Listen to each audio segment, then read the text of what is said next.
भटके विमुक्त विकास प्रतिष्ठान। भटके विमुक्त विकास परिषद की स्थापना 2 अक्टूबर 1992 को भीमराव गस्ती की अध्यक्षता में हुई। 22 अक्टूबर 1992 को भटके विमुक्त विकास प्रतिष्ठान की आधिकारिक तौर पर सोलापुर में स्थापना हुई।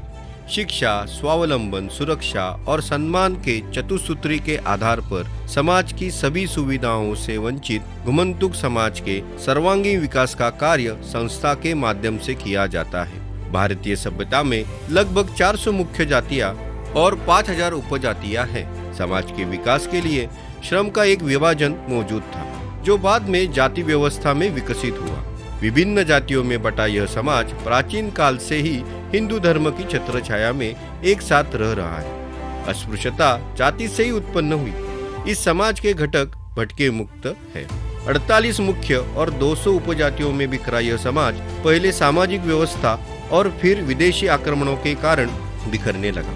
न कोई कहने को गांव था और न ही घर, न कोई जगह। प्राथमिक माध्यमिक आश्रम विद्यालय।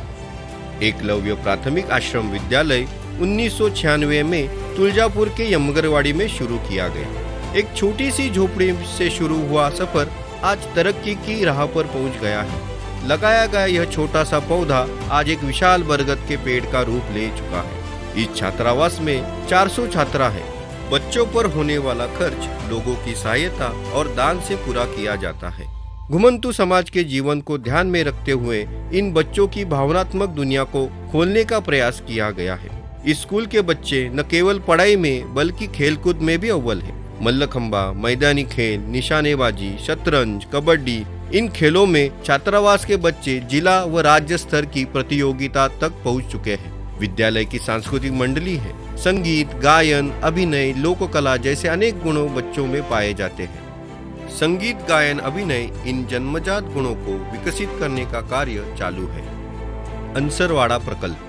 चरवाहे समुदाय, जिन्हें गोपाल जैसे विभिन्न नामों से जाना जाता है क्योंकि वे गायों का पालन करते हैं। उसी तरह से खेलकरी समुदाय, क्योंकि वे सड़क पर खेल दिखाते हैं। सड़क पर विभिन्न कसरत दिखाकर अपना जीवन व्यतीत करते हैं। न घर है न गांव, यह इन लोगों की कठिन स्थिति है। यह समाज वही खाएगा जो लोग देंगे। गोपाल समाज विकास परिषद अंसरवाड़ा इन घुमंतु वालों को हक का गांव काम देने का काम कर रहे हैं। नीलंगा जिले में लातूर में एक सेवा परियोजना शुरू की। भिक्षा पर अपना जीवन व्यतीत करने वाले इस समाज को मुख्य धारा में लाने, बच्चों को शिक्षा देने, स्वयं सहायता समूह के माध्यम से महिलाओं को काम दिया। बैंड टीम के माध्यम से पुरुषों के लिए काम करने के लिए पिछले 17 वर्षों से काम चल रहा है। पालावरची शाला अभ्यासिका यानी जुग्गी शाला। घुमंतु समाज गांवों के बाहर रहता है। इस क्षेत्र में सरकारी स्कूल है, लेकिन इस समुदाय के बच्चे अपने रहने की स्थिति, अस्वच्छता, भाषा की विभिन्नता, जीवन रहने के लिए भीख मांगने के कारण स्कूल में समायोजित नहीं हो पाते। इसलिए वे आने वाले कई वर्षों तक इसके शिक्षा की धारा में आने का कोई संकेत नहीं है, क्योंकि इसे पूर्व प्राथमिक शिक्षा से नहीं जोड़ा गया है। कई घुमंतुक समुदायों जैसे डोंबारी, नंदीबई वाले, मरियाई वाले, मसनजोगी, बहुरूपी में बच्चे परिवार का मुख्य सहारा होते हैं। परिवार का गुजारा करने के लिए वे भीख मांगकर, कसरत के खेल दिखाकर, भाग्य बताकर, नाटक करके परिवार का पेट पालते हैं। इसके कारण नियमित स्कूल समय, स्कूल अनुशासन और स्कूल पाठ्यक्रम का पालन करना बहुत ही मुश्किल होता है। इसका परिणाम घुमंतु समाज के स्कूली बच्चों की संख्या कम है। घुमंतु समुदाय के बच्चे पूर्व प्राथमिक शिक्षा से वंचित न रहे, इसलिए उनके रहने के स्थान अर्थात पाल नामक छोटी सी झोपड़ी में पूर्व प्राथमिक शिक्षा एवं पूर्व प्राथमिक शिक्षा प्राप्त करने की योजना है। इसे ही पालावरची अभ्यासिका कहा जाता है। उनकी भाषा, जीवन शैली, प्राकृतिक ज्ञान, कला ज्ञान उनके इलाके को वर्तमान पाठ्यक्रम में जोड़ा जाता है और पाठ्यक्रम को अनौपचारिक रूप से और आसान तरीके से सिखाया जाता है।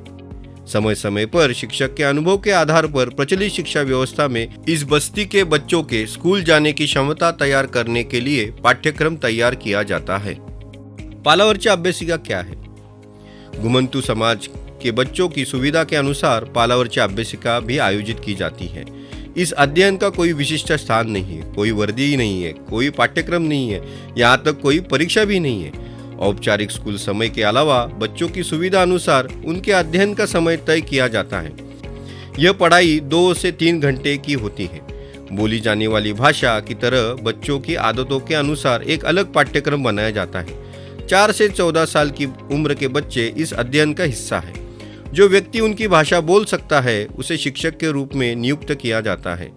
इस अस्थायी स्कूल में 95% महिलाएं शिक्षिका के रूप में काम करती हैं। यह चयनित व्यक्ति को प्रशिक्षित किया जाता है। उनकी गुणवत्ता बढ़ाने के लिए ऐसी प्रशिक्षण की नियमित रूप से योजना बनाई जाती है। इस प्रशिक्षण वर्ग के माध्यम से शिक्षकों के अस्थायी स्कूल संचालित करने के लिए आवश्यक हर चीज का ज्ञान प्रदान किया जाता है।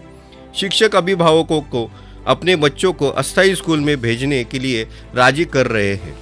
करीब 1200 बच्चों को सरकारी स्कूल में दाखिला करवाया गया। इनमें लड़कियों की संख्या ज्यादा है।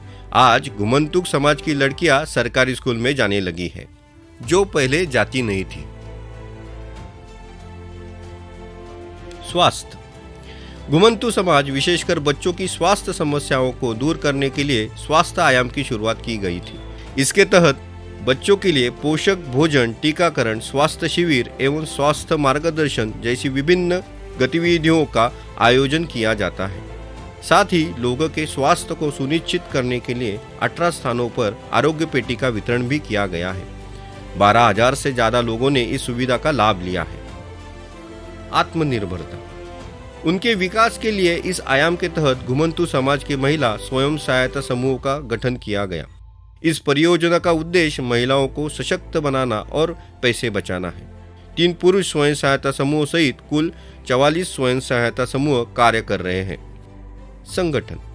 इसी आयाम के अंतर्गत बस्तियों में लोगों को एक साथ लाने के कार्यक्रम चलाए जाते हैं।